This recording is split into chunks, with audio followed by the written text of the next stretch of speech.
All of the rumors and chatter for years and years and years about Zuffa boxing, Dana White getting the UFC intertwined with the sport of boxing, well, it has finally come to fruition in 2025 as TKO, the parent company of the UFC, WWE, professional bull riding, on-location experiences, and more, has partnered with Turki Alalshikh to announce a brand new boxing promotion coming in late 2025, early 2026. This will be a multi-year partnership to establish a new boxing promotion that will provide a premier platform for both leading boxers and prospects in the sport. In the press release, Turki Alalshikh stated, "This landmark partnership between industry powerhouses sets the stage for an unparalleled experience for boxers and fans. Together we are developing the next generation of talent and delivering world-class events at a time when the sport is primed for further disruption." And President and CEO of TKO, Mark Shapiro, stated, "This is a strategic opportunity to reimagine the sport of boxing on a global level. TKO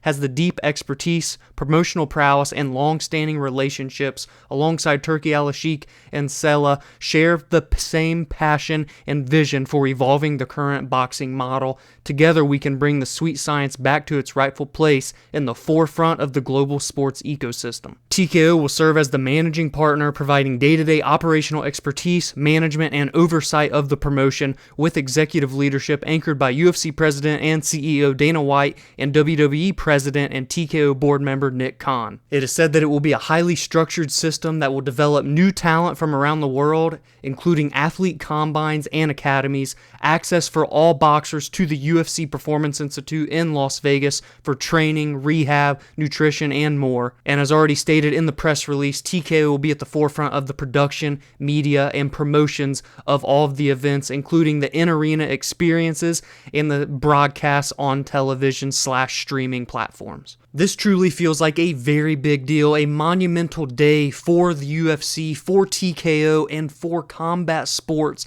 as a whole, of course for boxing as well. And I'll be the first to tell you off the rip, I do not have expertise in boxing. I have not really followed boxing or gotten into boxing as someone like Noah, who used to be a part of this show. And I think part of that goes back to my childhood, where I just simply was not raised watching it on the televisions like I was basketball, football, like I was the UFC. I can envision myself being 6, 7, 8 years old in the basement while my dad would have his friends over to play cards. I would be watching Chuck Liddell versus Tito Ortiz, George St. Pierre versus Matt Hughes, BJ Penn versus Sean Shirk, and many more as a child, thinking, what in the world is going on here on the TV? This is not football or baseball. And of course, it has grown on me into where I am today, using this platform here to build a community, talking about and sharing my passion for mixed martial arts, and specifically the UFC, Bellator, PFL, the domestic United States promotions. This sparks interest. This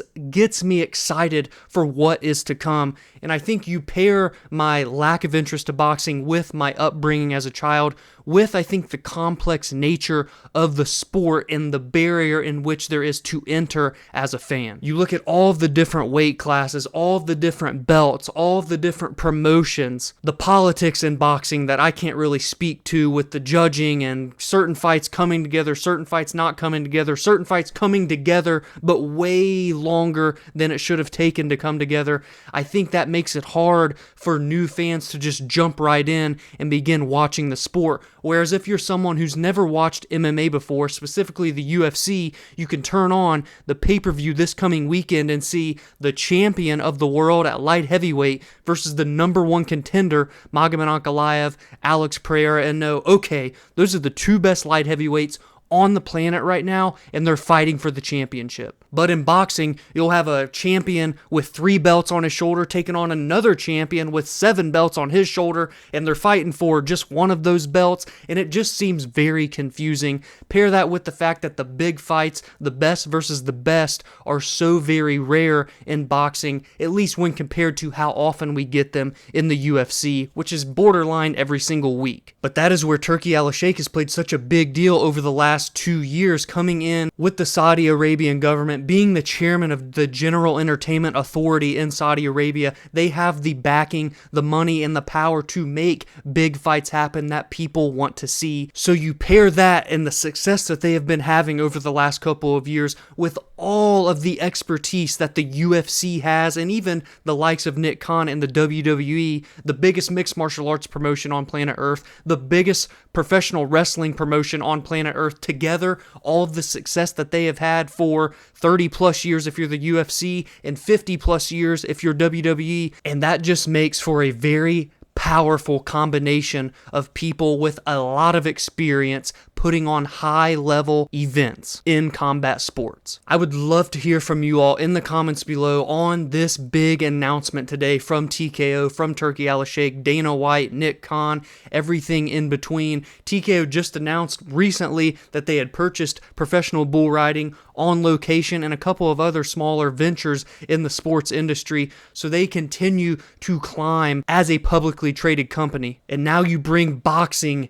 into that organization, and it just seems that it will continue to explode at an insane rate on a global scale. Are you interested in this partnership? What kind of fights do you think we will get? Do you think it has enough traction to not only get off the ground, but to bring in new eyeballs to the sport of boxing, which I feel like at the end of the day is the ultimate goal here? When I think about the potential that it could be like a UFC with a ranking system and people climbing the pecking order to reach the tippy top of the mountain with some of the already big names of the sport like a Canelo Alvarez and a Terrence Crawford maybe headlining an event to kick off the promotion, I think it is a very big deal, something that deserves coverage and something to really keep our eyes on as we head into the back half of 2025. Now, I'm not going to sit here and guarantee that I'm going to cover every single event and every single fighter, because I feel like I would be doing a disservice to myself. I feel like I would have to really go out on a limb and make myself look silly trying to feel like I know the sweet science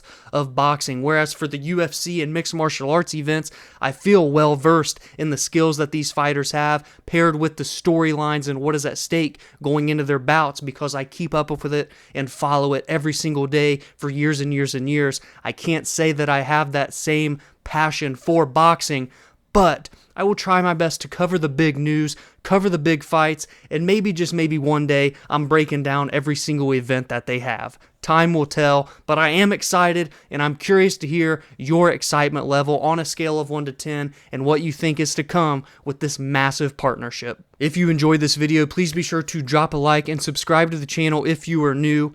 Every single week, I preview and break down the biggest mixed martial arts events, talk about what is at stake, what are the best storylines for all of the best fights. I recap the most meaningful results every single week, and I give my thoughts and opinions on MMA news, fight announcements, and apparently boxing news now too. Have a great week, and I will see you in the next video.